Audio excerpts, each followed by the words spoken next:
ایسے کئی لوگ اب راستے پر آ رہے ہیں جن کے چہروں پر داڑیاں ہیں، سروں پر بڑی بڑی ٹوپیاں، حد تو یہ ہے کہ کچھ خانقاہوں کے سجادے بھی باہر نکل آئے ہیں کفار و مشرکین کی حمایت کرنے کے لیے۔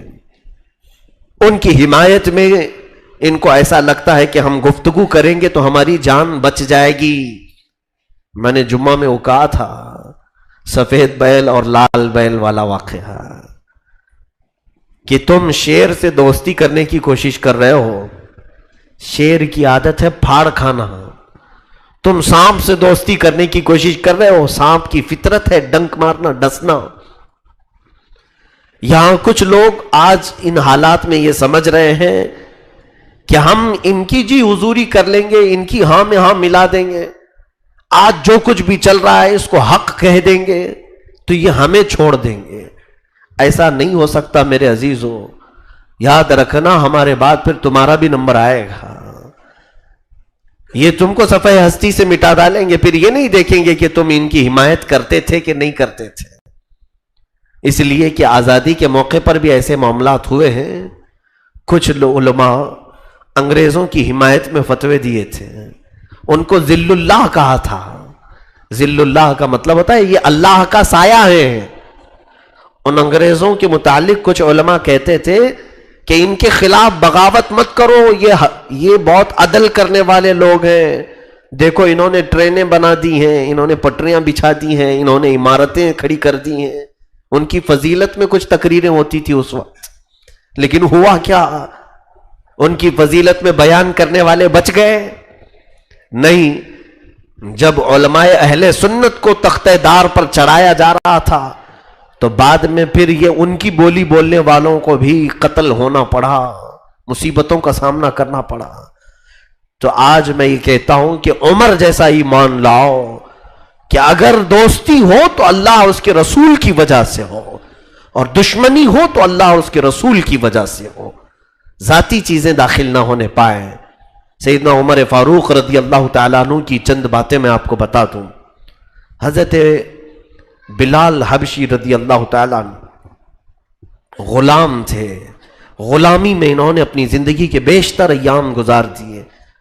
ان کا جو مالک تھا مکہ میں امیہ، جو حضرت بلال کو سخت اذیتیں دیتا تھا، اتنی اذیتیں کہ ان کا جسم پورا گل چکا تھا، ان کی پیٹھ پر اتنے داغ تھے جلانے کے، انگاروں پر سلایا گیا۔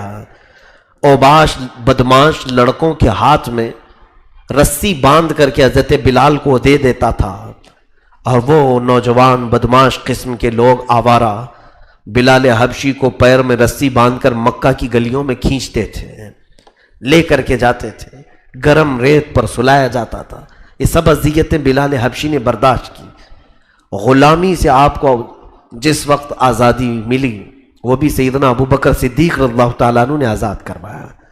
حضرت ابو بکر صدیق کی کل آپ نے سیرت سماعت کی، اس میں ایک شوشہ یہ بھی تھا کہ آپ کثرت سے حضور صلی اللہ علیہ وسلم کے غلاموں کو کافروں کی غلامی سے آزاد کرواتے تھے، کافروں کی غلامی سے آزاد کر کے حضور کی غلامی میں ڈال دیتے تھے۔ یہ حضرت بلال حبشی ہیں، غلام ہیں۔ میرے عزیزو دیکھیں آپ، حضرت عمر فاروق رضی اللہ تعالیٰ عنہ جب خلیفہ بنے، اور آپ کی خلافت کا دور ابھی میں ذکر کروں گا، کیا روب و دبدبہ، کبھی کم نہیں ہوا آپ کا روب و دبدبہ۔ زمانے جاہلیت میں بھی، اسلام لانے کے بعد بھی، آپ کے خلیفہ بننے کے بعد بھی، لوگ آپ کے چلتے پھرتے بھی خوف کھایا کرتے تھے۔ حضرت عمر تو ہمیشہ کندھے پر درہ لے کے چلتے تھے، کوڑا لے کے چلتے تھے۔ شریعت کے خلاف کوئی بات دیکھتے تو بازار میں ہی کوڑے لگانا شروع کر دیتے تھے۔ حضرت عمر کا جلال بھی تھا۔ خود رسول کریم صلی اللہ علیہ وسلم نے فرمایا، میرا عمر جس راستے سے گزرتا ہے اس راستے پر شیطان نہیں آتا۔ جہاں تک حضرت عمر کی خوشبو جاتی تھی، چھاؤں نہیں ہوتی ہو، وہاں تک شیطان نہیں آتا تھا، دوسروں کی بات تو چھوڑے ہیں۔ تو اس عمر فاروق رضی اللہ تعالیٰ عنہ کا حال یہ تھا، جو بات میں کہنے جا رہا ہوں، جب حضرت بلال حبشی کو بلاتے تھے تو یوں کہہ کر کے بلاتے تھے، یا سیدنا بلال، اے ہمارے آقا بلال آ جائیے۔ وہ غلام تھے، حبشی غلام، زندگی انہوں نے غلامی میں کاٹ لی، اور اسلام لانے کے بعد، ایمان لانے کے بعد حضرت بلال کا ایسا کوئی بہت بڑا گھر نہیں تھا، بہت بڑی عمارت نہیں تھی، بہت بڑی ڈیوٹیاں، ذمہ داریاں نہیں تھیں۔ جس طرح سے نارمل زندگی گزارنی تھی ویسی وہ زندگی گزار رہے تھے عام لوگوں میں۔ لیکن اس کے باوجود حضرت عمر جب ان کو بلاتے تھے یوں کہتے تھے، یا سیدنا بلال، اے ہمارے آقا بلال آئیے۔ حضرت بلال کہتے تھے، امیر المومنین آپ مجھے سیدنا کہتے ہیں، در حقیقت آپ ہمارے سیدنا ہیں، آپ ہمارے آقا ہیں۔ حضرت عمر کہتے تھے، بلال میں تمہیں جو سیدنا کہتا ہوں وجہ یہ ہے کہ جو جسم میں تم نے اپنے داغ محبت رسول میں لیے وہ ہم نے بھی نہیں لیے۔ حضور پاک صلی اللہ تعالی علیہ وسلم کی محبت میں جو تم نے مشقتیں برداشت کی ہیں وہ ہم نے نہیں برداشت کی ہیں۔ تو یہاں سے پتہ چلتا ہے حضرت عمر کی محبت بھی تھی تو وہ حضور کی وجہ سے تھی۔ جو رسول کریم صلی اللہ علیہ وسلم سے ریلیٹڈ ہے اس کی بہت زیادہ قدر کرتے تھے حضرت عمر، اور محبت رسول کا یہی جلوہ دیکھنے کو ملتا ہے ہر جگہ پر۔ اسی لیے حضرت عمر رضی اللہ تعالیٰ عنہ کی یہ زبان میں ہے کہ جو رسول پاک صلی اللہ تعالیٰ علیہ وسلم کا ہو گیا وہ ہمارا ہے، اور جو ان سے بیگانہ ہوا اس سے ہمارا کوئی رشتہ ہی نہیں۔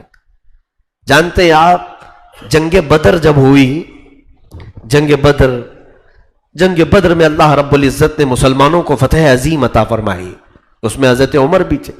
313 ہی لوگ تھے لیکن 1000 سے زیادہ کافروں کو مار بھگایا۔ 140 لوگ، تقریباً 140 لوگ 70 مارے گئے تھے اور 70 قیدی بن کر کے آئے تھے۔ 140 لوگوں کا نقصان تھا ان کے کافروں کا، جو 70 قیدی بنا کر کے لائے گئے تھے۔ کہ کافروں کے متعلق حضور نے مشورہ لیا صحابہ سے کہ ان کے ساتھ کیا کیا جائے، ان کے ساتھ کیا سلوک کیا جائے، یہ قیدی بن کر کے آئے ہیں۔ حضرت عمر فاروق رضی اللہ تعالیٰ عنہ سے بھی حضور مشورہ لیتے، حضرت ابو بکر سے بھی۔ حضرت عمر نے کہا، یا رسول اللہ صلی اللہ علیہ وسلم ان کو مارا جائے، ان کو ختم کر دیا جائے، ان کو جینے کا کوئی حق نہیں، کیونکہ یہ اللہ اور اس کے رسول کی دشمنی میں اتنے اڑے ہوئے تھے کہ مکہ میں انہوں نے ایک ننگا ناچ کیا ہے اور پھر ہر مسلمان کو قتل کرنے کی ان کی نیت تھی۔ آج ہمارے ہاتھ میں آئے، ان کو ختم کر دیا جائے، ان کو نہ چھوڑا جائے۔ یہ حضرت عمر کی رائے تھی۔ حضرت ابو بکر سے پوچھا تو انہوں نے کہا، یا رسول اللہ صلی اللہ علیہ وسلم ہے تو یہ قرابت دار، رشتہ داروں میں سے ہی لوگ ہیں، مکہ والے ہیں، قبیلوں میں سے، خاندانوں میں سے، ایسا کر لیا جائے کہ ان سے فدیہ لے کر کے، کچھ مال لے کر کے چھوڑ دیا جائے، ان سے کچھ مال لے کر انہیں آزاد کر دیا جائے، ہو سکتا ہے بعد میں یہ ایمان لے آ جائے۔ یہ حضرت ابو بکر کی رائے تھی۔ حضور صلی اللہ تعالی علیہ وسلم نے حضرت ابو بکر کی رائے کو پسند کیا، پھر ان سے فدیہ لیا گیا، مال لیا گیا، اور جنگ بدر کے قیدیوں کو چھوڑ دیا گیا۔ اب سنیے، جب واپس آئے تو قرآن کی آیت نازل ہوئی، ما کان لنبی ان یکون لہ اسرا حتی یثخن فی الارض تریدون عرض الدنیا واللہ یرید الاخرہ۔ قرآن کی آیت میں یہ آ گئی بات، یہ سب معاملہ ختم ہو گیا، جنگ بدر سے واپس مدینے آئے تو اللہ نے فرمایا نبی کے لیے یہ مناسب نہیں ہے کہ وہ قیدیوں کو روک کے رکھیں، انہوں نے اللہ اس کے رسول کا نقصان کیا ہے، ہونا یہ چاہیے کہ ان کو ختم کر دیا جائے، اور تم لوگ دنیا کا مال دیکھ رہے ہو اور اللہ آخرت کی مال کو دیکھتا ہے، واللہ یرید الاخرہ، اللہ آخرت کو دیکھ رہا ہے، تمہارے لیے آخرت بہتر ہے۔ یعنی آیت حضرت عمر فاروق کی رائے کے مطابق آئی، فیصلہ پہلے ہو چکا تھا۔ حضرت عمر کو لوگ آج سننا پسند نہیں کریں گے، جو نیوٹرل لوگ ہیں۔ اگر میں بیان کروں تو جو سیکولر ہیں ان کے دھوئے نکلنے شروع ہو جائیں گے، اب بہت سخت باتیں ہو گئی، اتنی سخت باتیں آج کے ماحول میں نہیں کرنا چاہیے۔